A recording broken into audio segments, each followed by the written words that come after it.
Today we'll be doing some lesson or video lecture on slope and intercepts of a line. So this is your week 2 math 2 and part of your formative assessment 1. So let's go first on our objectives for this lecture. So first, you have to define intercepts of a line. So this was kind of jumbled around, but then makukuha naman lahat na to. Also, you have here to define the slope of a line.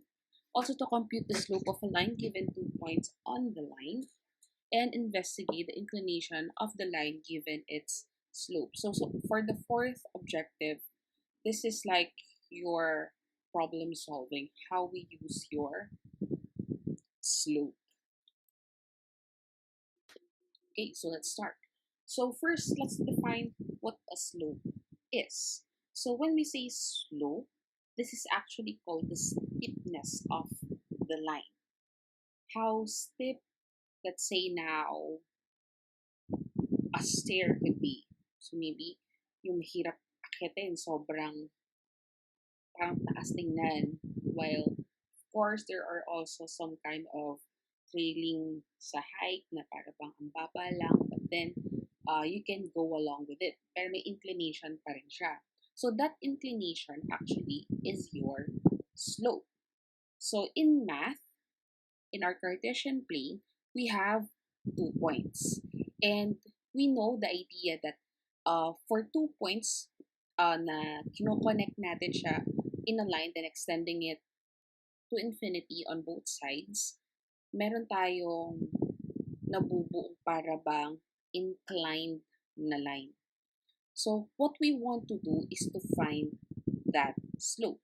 So to find that slope, given 2 points, of course, assuming that our line is a non-vertical line, which means that your x sub 1 means your first x coordinate on the first point, and your x coordinate on the second point must not be equal. So your slope or the slope of the line should be denoted by the letter or small letter m. And it is actually has a formula of the change in y over the change in x. So yung triangle na nandyan ay change. So let me point it out. So change here. So this one, this is a highlighter. So laser point, let's use a laser point. So here, change of y is the symbol, this triangle, this change of x. So it means that ano yung pinagkaiba ng dalawang y coordinate over sa pinagkaiba ng x coordinate. And most commonly, ang inaano natin sa slope kasi dyan ay rise over run. So ano yung akyat niya at ano yung tinatakbo niya? Paano pa kayo umakyat? Paano ba tumatakbo? Siyempre, pataas, tapos doon papunta sa kanan. So, assuming lang natin na nasaan tayo, 2D space. So, in this case, inuna lang dito ng konti yung run, but then this is the rise. So, pwede rin na sabihin natin, and let's say, I'll be using a pen here, and color red for sure. Rise muna, diba? So, the change in y. So, the change in y goes to, it runs along the y-axis. So, mag-ano lang siya dyan. Ito yung change natin, diba? Ito yung y-coordinate. So, ito yung y. So, p sub 1. So, y sub 2 minus y sub 1 yan. And then, here is the run. So, which is x sub 2 minus x sub 1. And your slope is just simply rise over run. So, y sub 2 minus y sub 1 all over x sub 2 minus x sub 1. There are actually other formulas na pwede natin pagbaliktarin actually yung first point sa second point. Basta, wag lang kayong malilito kung ano nga ba inuuna ninyo. So, for example, here in the second formula, we have y sub 1 minus y sub 2 all over x sub 1 minus x sub 2. So sabay natin pinagpalit yung pwesto ng y sub 1 ng mga sub 1 ng points natin and y sub 2 pati yung x sub 1 and x sub 2. So, hindi pwede si y sub 1 minus y sub 2, tapos sa baba naman ay x sub 2 minus x sub 1. Diyan karaniwan medyo nagkakamali yung iba, so please take note of that. Also, another thing to take note of is mauuna muna si y coordinate before the x coordinate in your fractional form. So, let's have some example to better understand this problem. So, I'll be using a white pen para di naman mukhang ano. So find the slope of the line that passes through the points p sub 1, which is 4, 3, and then p sub 2, which is 9, 5. So you can actually graph this, then look for the rise over run. If I put something, no, I didn't. So in this case, let's use the formula for that. You can have your own formula for this one, katulad ng titingnan natin kanina ng graphical method. So, pwede nyo i-count lang yung ito, yung pagtaas niya. So, paano 1, 2, 3, 4, ilang units yun. And then run, 1, 2, 3. Tapos para lang siya, kung ano yung nabilang nyo dito, tapos ano nabilang nyo dito, yun lang, parang over. Ito numerator, ito denominator. But then for this case, let's solve this. So, for example, we have here point 1, which is 4, 3, and then point 2, which is 9, 5. So, let's use the generic method, which is y sub 2 minus y sub 1 all over x sub 2 minus x sub 1. Tapos, yung isa na mauna si y sub 1 pati si x sub 1. Para natin na same lang naman ang magiging answer. So, m is just equal to, again, y sub 2. For x sub 1, x sub 2, ito si x sub 1, ito si y sub 1, ito si x sub 2, ito naman si y sub 2. Laging ganun. So, y sub 2 first. So, b minus 3 all over 9 minus 4. And that will give you actually 2 over 9 minus 4. That's 2/5. So, 2/5 yung slope natin. Now, let's say, ang case naman natin ay x sub 1 minus x sub 2, saka y sub 1 minus y sub 2. Sorry, napagbaliktad ko, but then, numerator ang y. So, y sub 1 muna. So, 3 minus 5 all over x sub 1, that's 4 minus 9. So, that will give you actually negative 2 all over negative 5. Since negative to, magiging positive lang siya. In other words, same lang naman yung makukuha nating slope if either of mauuna sa atin sa mga points. Now, consider these lines. If you have lines naman, graphical na ang notation natin, how can we find the slope? So, first, iano muna natin si L sub 1. So, si L sub 1, hindi natin makita agad kasi wala tayong points na nakikita agad. But then, you can actually count it at maghanap kayo ng point na madali kagad makita. For me, I'll just pick, since this is white, I'll just change my color to, let's say, I'll just choose gray. So here, I'll just choose 0, 1 as one of my point for line 1, this red line. And then another point here, the closest one, which is 1, 3. So, rise over run lang naman siya. So, kapag siya nag-rise, so ilan yung rise niya na unit? 1, 2. So, dalawa. Run niya, isa. So, that's already 2 over 1. So, para siyang 2 over 1. And to simplify that, that's 2. So, 2 yung slope ng ating line 1. Next, for line 2. So, for line 2, kunin natin itong, itong line na dito kasi madaling makita, 0, negative 5. By susunod, here. So, in this case, parang lang siya, saglit lang. So, parang pagbilang mo, 1 plus 1, pero puntang kaliwa. Ito, instead of kaliwa dito, kanan yung pinuntahan natin. Kapag ganun, it is positive. Up, right, positive. Kasi di ba right natin yung mga positive, up natin mga positive. Ito, kumaliwa. So, sabihin nun, yung gawing kaliwa ng partition coordinates mo ay negative. Therefore, negative ito ang magiging symbol niya. So, since nag-up ka, positive yon. So, 1, positive. Tapos, non-left na 1 unit, it's negative 1. So, that is line 4. So, this is 1 over negative 1, which will give you negative 1. So, that's another way how to actually find the slope. Pero, pwede kayo humanap ng dalawang points, then use the formula for slope. So, this is negative 1. For line 2, it is vertical. So, ito ang ano natin sa vertical kasi, di ba? It is actually rise over run. So, let's just choose one point here and another here. Ang rise niya ay isa. Di ba? Ang run niya, wala. So, that's 0. So, if ganun nga, it's 1 over 0. And we know already that anything divided by 0 is undefined. So, your line 2 na slope must be undefined.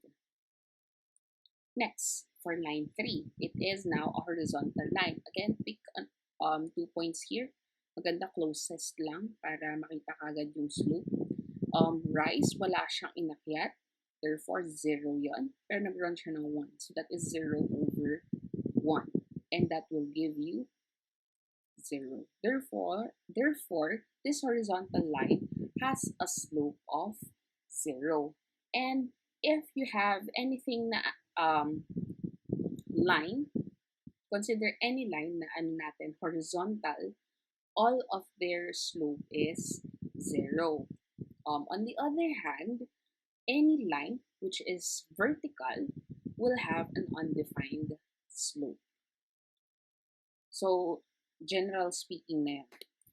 So now, take consider of these lines. So, if your graph or your line rises from left to right, which the same as the picture on the first row on the last column. So I'll be using my laser so that I can point it out.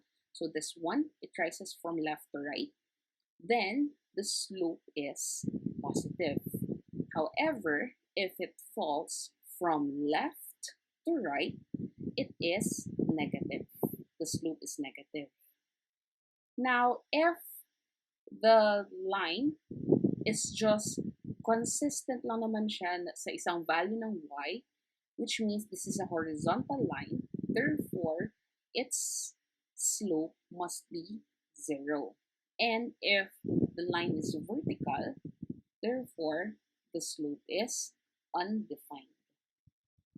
So, yun lang naman ang natin. So, ano ba yung mga line na to? So, most probably, makita nyo siya as, kunwari, ito, this is actually just simply y is equal to c. So, c is any constant or any real number.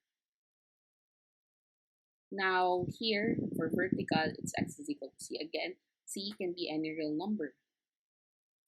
Now, in this case naman, karaniwan ang formula nito ay, mamaya ipapaliwag din natin ito sa isa pa nating lesson, y is equal to mx plus b.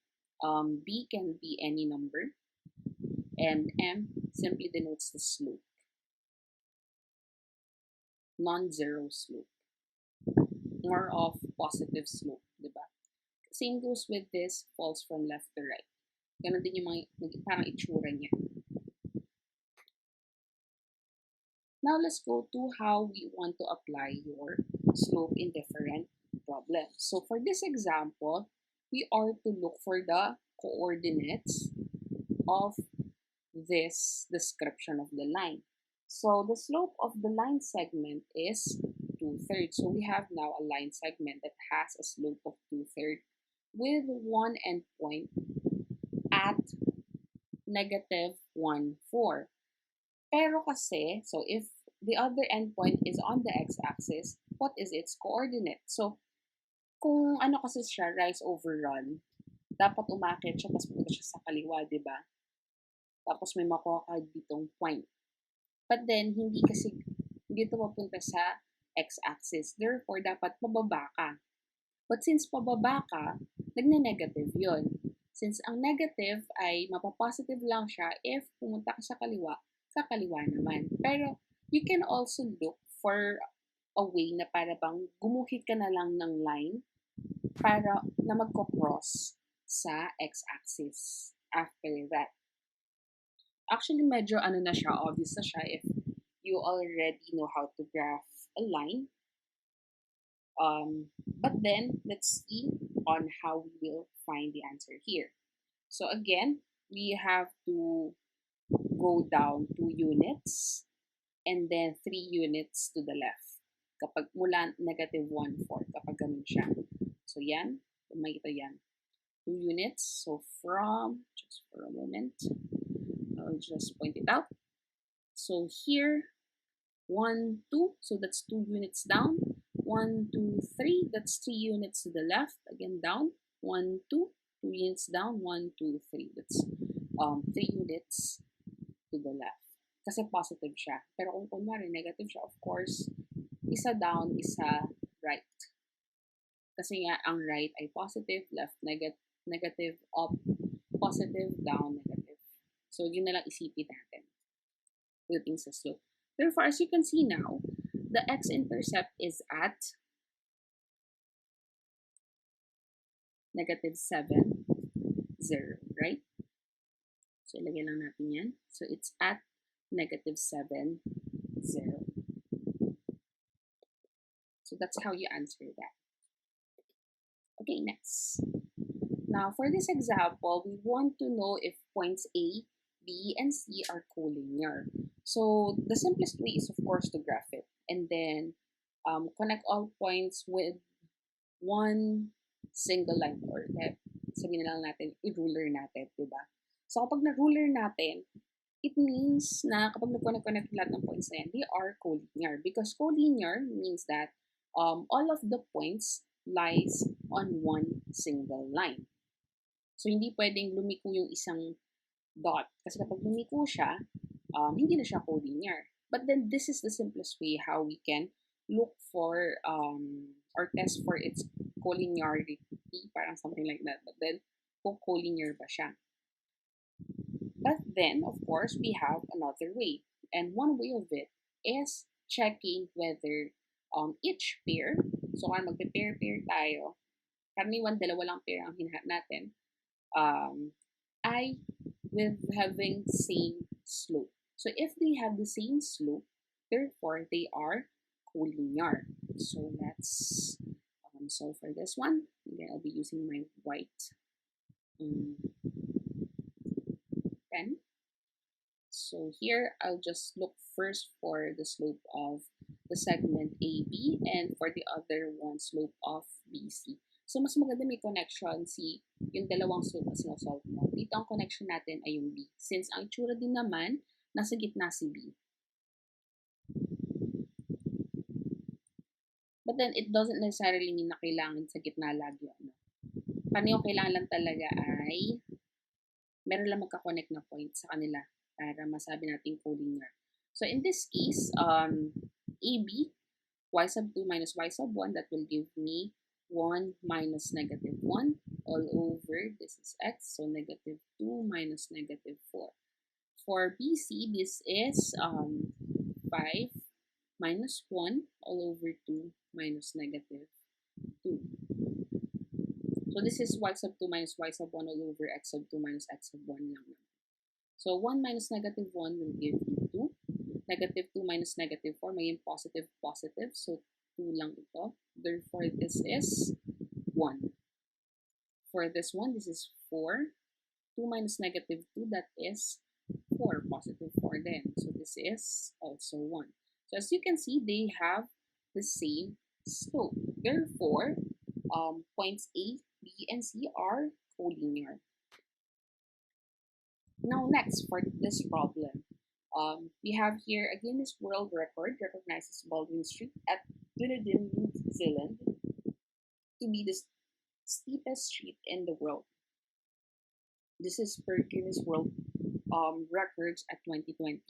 So at about 70 meters from the top of the street, for every 2.86 meters traveled horizontally, the elevation changes by 1 meter. So, hinahanap natin. So, what is its gradient? So, ito yung grade. So, ano ba yung kanyang slope? So, percentage karaniwan to ginagamit for how tall can it reach after 100-meter horizontal, ano, diba? So, yun yung parang pinapoint out ng gradient natin.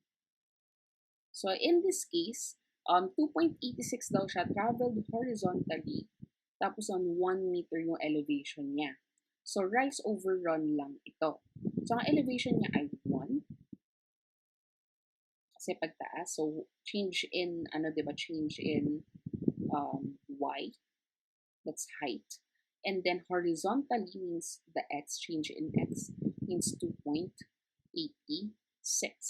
So to find the slope, of course, you just have to operate this. This is 1 over 2.8, 2.86. Well, fractional form, try natin. But then, mag-ano lang din mo kayo sa percentage kasi ang gradient ay percentage kailangan. So this is 286 over 100. So that will give you 43 over 50. And then 2, that's 143 over 50, right? That's 1. Kasi ito magiging 50 over 143. And 50 over 143, i-estimate na natin since percentage naman ay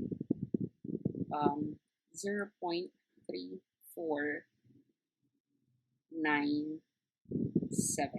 So, sabihin lang natin yung So, ang gradient niya ay para around 34.97%, pero karaniwan ang gradient na ginagamit natin ay parang whole na percentage. So, estimatedly, this is about 35%. So, the gradient of Baldwin Street at New Zealand is 35%.